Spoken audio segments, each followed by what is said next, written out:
નમસ્કાર, અમારા ત્રણના પાત્રનું નામ છે જલાલ. આ નાટક કોઈ સામાન્ય કથા નથી. આ છે બલિદાનની ગાથા. આ છે એવા ત્રણ યુવાનોની વાર્તા જેમણે પોતાની યુવાની સપનાઓને જીવન માતૃભૂમિની સ્વતંત્રતા માટે અર્પણ કરી દીધા. આકાશી રાજગુરુ અને સુખદેવ તેઓ જાણતા હતા કે મૃત્યુ નિશ્ચિત છે, પણ ગુલામી સ્વીકારી નહીં. આ નાટક તમને લઈ જશે જેલની દીવાલો તો લઈને ઇતિહાસના મથાળા સુધી. ચાલો યાદ કરીએ શહીદોના બલિદાનને. જેઓ હસતા હસતા ફાંસી પર ચડી ગયા અને કહી ગયા, ઇન્કલાબ જિંદાબાદ. હવે ઘણું થયું અંગ્રેજોનું અત્યાચાર, સહન કરીશું નહીં. આ દેશની આઝાદી માટેનો પ્રાણ જાય તો પણ ચિંતા નહીં, પણ ગર્વ છે. હવે તું બેસીશું નહીં. અંગ્રેજોને એમની જ ભાષામાં જવાબ આપીશું. અત્યારે આપણે અંગ્રેજો પર બોમ્બ ફેંકીશું.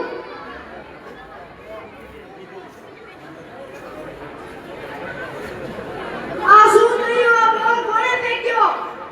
આ બોમ્બ ફેંકનારોની અત્યારે સુધીની ધરપકડ કરવી પડશે. હા, ચાલો સુધી બોમ્બ ફેંકનારને.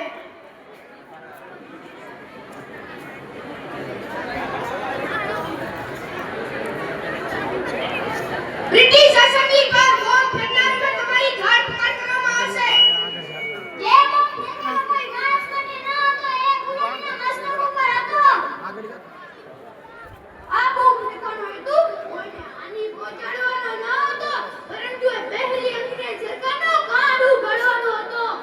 આ ગુનો માટે તમને ત્રણેયને ફાંસીની સજા થશે. દેશ માટે મરવું એ ફાંસી નહીં, પરંતુ આનંદ અને ગર્વની વાત છે. તમે અમને મારી શકો, પરંતુ અમારા વિચારોને નહીં. અમે મરીશું, પરંતુ અમારા વિચારો હંમેશા જીવતા રહેશે. તમારા ત્રણેયને ફાંસી આપવામાં આવશે. ચકાતું હશે છે સ્વતંત્ર ભારત એ મારું સપનું છે, અને આ સપનું પૂરું કરવા માટે એક નહીં પણ 100 વાર ફાંસી ચડવા તૈયાર છું. ફાંસી સજા સાંભળી ત્રણેય યુવાનો હસ્યા, કારણ કે તેઓ જાણતા હતા કે અમારી મૃત્યુ પછી પણ તેઓ દેશના દિલમાં જીવતા રહેશે. ચાલો સિપાહીઓ, ત્રણેયને બંદી બનાવી જેલ ભેગા કરો.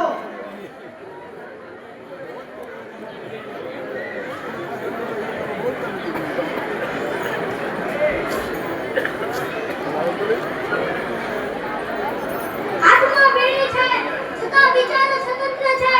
આ આંખો બંધ થવાની છે, છતાં ચહેરા પર હાસ્ય છે, કારણ કે આ કોઈ અંત નથી. આ છે આઝાદીની શરૂઆત.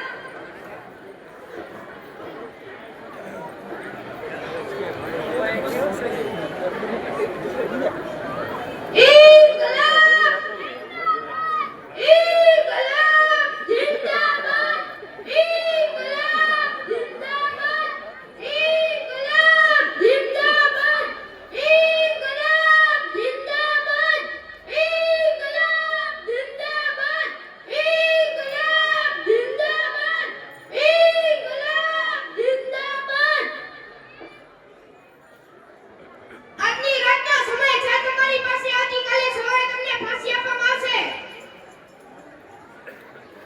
સિપાહીઓ, ધ્યાન રાખજો, રાત્રે જેલની બહાર નીકળવા ના જોઈએ. Okay sir. હવે સમય નજીક છે. કોઈ અફસોસ નથી ને? અફસોસ તો એ છે કે તું દેશ માટે વધુ કંઈ કરી શક્યા નહીં. બોમ્બ ફેંકતી વખતે તમારા હાથ કંપ્યા નહીં. બોમ્બ ફેંકતી વખતે મારા હાથ કંપ્યા નહીં, કારણ કે મારી આંખ સામે મારો દેશ ગુલામીની સાગરથી બંધાયેલો દેખાતો હતો. આવતીકાલે તમારા ત્રણેયને ફાંસી થવાની છે. આ સમાચાર સાંભળી તમારા ત્રણેયને આ વાતનો ડર નહીં. આ ફાંસીનો મુદ્દો મને ડરાવતો નથી. હું જાણું છું કે આ મારો અંત નથી, પરંતુ આઝાદીની શરૂઆત છે. હું હસતા હસતા ફાંસી સ્વીકારું છું, કારણ કે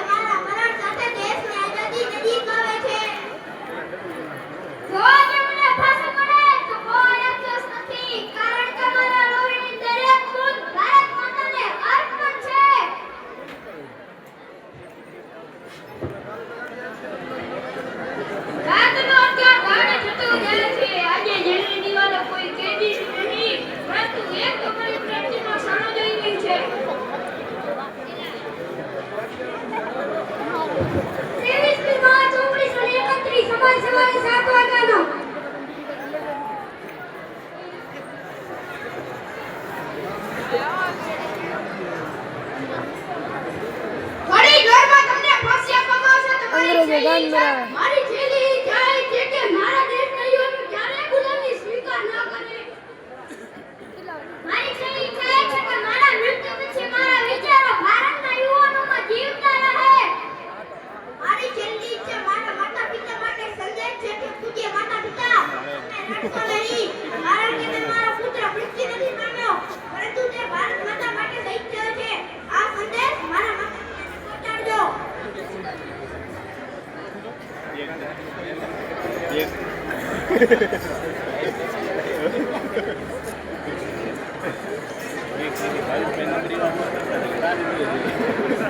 पड़ोसी की तमन्ना अब हमारे दिल में है, देखना है जोर कितना बाजुए कातिल में है. सरफरोशी की तमन्ना अब हमारे दिल में है, देखना है जोर कितना बाजुए कातिल में.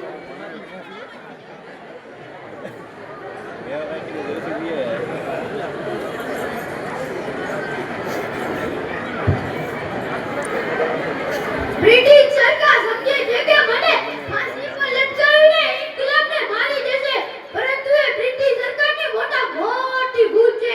જો એક ભગતસિંહ હશે તો ભારતમાંના ઘોડામાં બીજા હજારો ભગતસિંહ જન્મ લેશે. હે મહારાજ, મને જરાય શકતો નથી, કારણ કે મારા મૃત્યુ પછી દેશ, મારો દેશ ને અમર રહેશે. રોકી શકતો નથી. આજે કદાચ મારું શરીર નાશ પામશે, પરંતુ મારા આઝાદી અને ઇન્કલાબના વિચારો ભારત દેશના યુવાનોમાં હંમેશા અમર રહેશે. ફાંસીનો ખર્ચો તૈયાર છે, પરંતુ ભગતસિંહ રાજગુરુ અને સુખદેવના ચહેરા પર ભય નહીં, માત્ર ગર્વ છે.